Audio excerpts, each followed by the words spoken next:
Welcome to TPM Vid's Disney Beat, where we talk about all things Disney.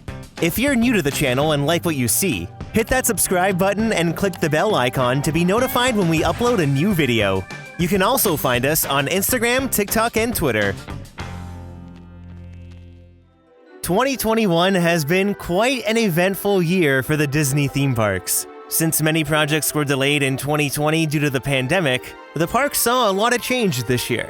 After a 13-month closure, Disneyland finally reopened its gates at the end of April. October 1st marked the 50th anniversary of Walt Disney World, and slowly more and more entertainment has been brought back. On Instagram, I asked you all to weigh in on the best and worst changes at the Disney theme parks this year. So, thanks to your suggestions, let's explore the top 10 best and worst additions at Walt Disney World and Disneyland in 2021. Number 10. We're going to start the list off with the best and work our way to number 1 for the worst. So with an overwhelming response, Remy's Ratatouille Adventure at Epcot was mentioned as the best. And I have to agree, the ride has been a hit. Not only did the footprint of the France Pavilion grow in size, but a really fun trackless dark ride was added to the ride lineup at Epcot. In a park that's needed a high-capacity, family-friendly dark ride for some time, Remy's Ratatouille Adventure has filled that void. I really love how the ride shrinks us down to the size of a rat, beginning right in the hybrid pre-show queue space. It's so grand and detailed in here. Then once you're on the physical ride, I thought Remy's Ratatouille Adventure combined the 3D and physical sets really well. Along with smells, wind, and water, it's a full 4D attraction that's a really enjoyable experience. Considering average ride times of today's Disney rides, it's also a decent length too, just over 5 minutes. The only downfall is that the ride currently uses a virtual queue system, but hopefully in the coming months, Disney switches it to a standby queue. Number 9. Another change with an overwhelming response as the best was the addition of the Beacons of Magic for the 50th anniversary. At all 4 Walt Disney World theme parks at night, the park icons come to life as the Beacons of Magic. Each are beautiful in their own right and contain little details that bring the Disney magic to life. Cinderella Castle is outfitted in her gold trimmings, the Hollywood Tower Hotel sparkles while swing dancers twist, and Spaceship Earth lights up with 2,000 newly installed LED bulbs. The new lighting on Spaceship Earth is one of the most beautiful additions of 2021. It really gives off this ethereal vibe. They're absolutely stunning. And the best part is that after the anniversary celebration is complete, the lights are staying as a permanent addition to Spaceship Earth and the Epcot overhaul. Number 8. After years of delays, Space 220 in the Mission Space Pavilion finally opened in September of 2021. It's been quite some time since Disney delivered a highly themed, immersive restaurant. The entire experience feels like an attraction, and this new restaurant did not disappoint. When your table is ready, you'll head into the loading station to receive your space elevator boarding pass. Then once you're inside the space elevator, prepare to travel 220 miles above Epcot to the Centauri Space Station. The ride takes just over a minute, and it really feels like you're traveling off the ground and into space. You'll see Centauri Space Station coming into view. I gotta say, one of the coolest moments was walking towards the dining room, then getting the grand reveal of this panoramic view of Earth. I was really surprised at how close it looked to the concept art, since artists like to take liberties in what they show. I loved watching the astronauts float past the windows and seeing what they were up to. Now, in terms of the main event, which is the food and drinks, everything was pretty delicious. With the way the cocktails and food were presented, it really felt like you were dining in space. The whole experience was one of a kind, and these themed restaurants are what Disney is all about. Number 7. In January of 2020, Snow White's Scary Adventures at Disneyland closed to undergo an extensive refurbishment.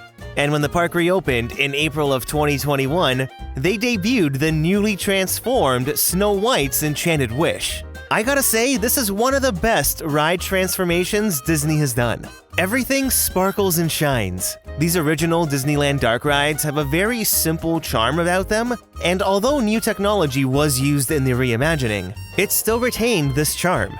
They stuck with primarily static show figures, which I think was a great idea. With this style of ride, full-on animatronics would have felt out of place. The ride also used to end so abruptly, and now we finally get the happily ever after ending we've always wanted. There is much more cohesiveness to the story. With so many enhanced story elements and brand new scenes, the Snow White ride was given a brand new life in the best way possible. Number 6. The Jungle Cruise updates were another thing that you all said was the best to come out of 2021. Disney revealed the fully complete Jungle Cruise transformation at Disneyland in July. Then by the end of August, the transformation at Magic Kingdom was complete.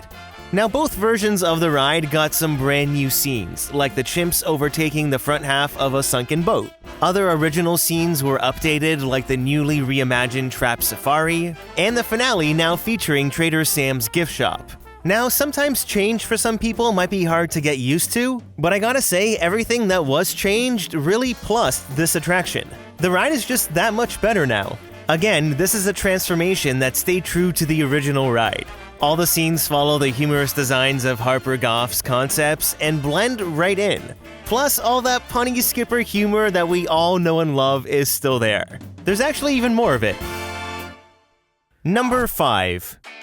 Now, I was surprised at how Harmonious wasn't mentioned as much as the other items, but nonetheless, you all said it was one of the best. Now, Harmonious debuted at Epcot on October 1st. The show has some very impressive moments, but the soundtrack is the real winner here. All the orchestrations in the show incorporate sounds and music from the original countries each song's film is set in, and that's super unique. There are over 200 recording sessions in multiple countries for this show. Now, one thing Harmonious could have used was an original theme song to tie the entire show together. Overall, though, it is a good show, but don't expect many warm and fuzzy feelings. What you can expect is to be wowed by the visuals and hear many classic Disney songs in ways we've never heard them before. If you go in with the expectations of seeing a Disney concert that features breathtaking firework and fountain displays, then you'll really enjoy Harmonious.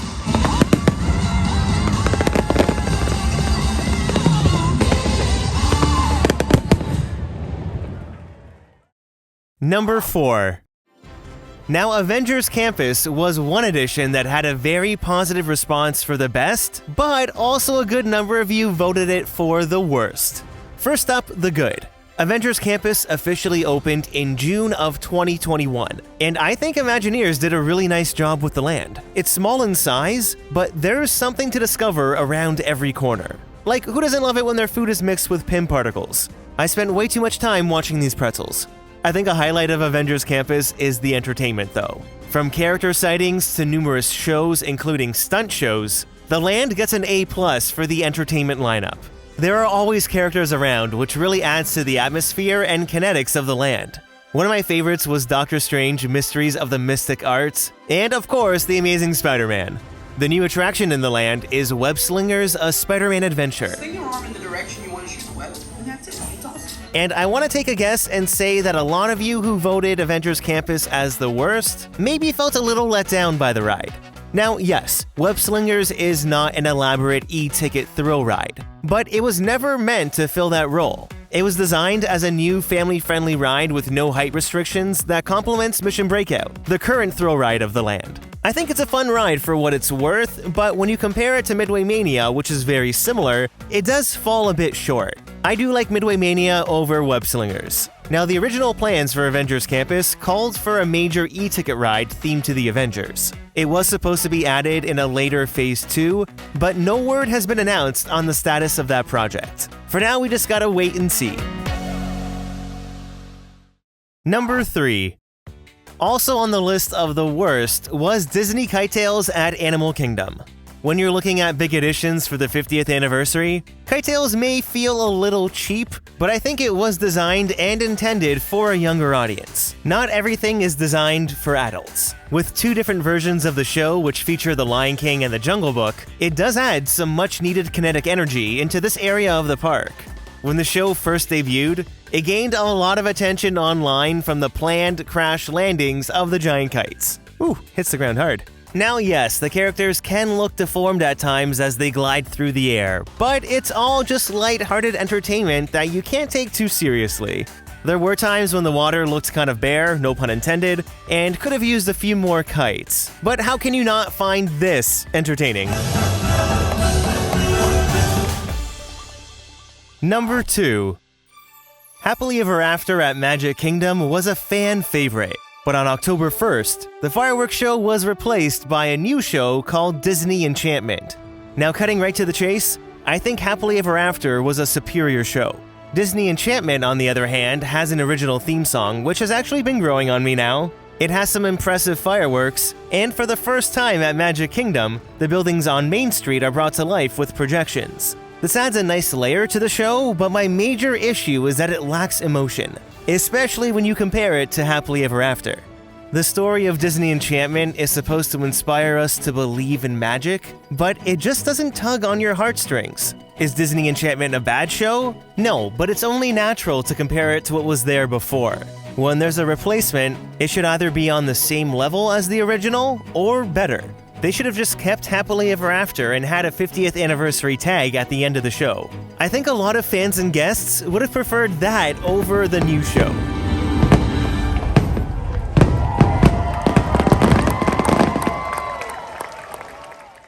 Number 1. The worst thing you all said to happen in 2021 was the addition of Disney Genie Plus and Lightning Lane, which replaced FastPass. Now, FastPass was a free service Disney offered to help you skip the lines on some of the most popular rides. Now, the same free service costs you $15 a day at Walt Disney World and $20 a day at Disneyland. And the kicker is that this just gives you access to use Lightning Lane on just some of the rides that used to be included in the original FastPass lineup.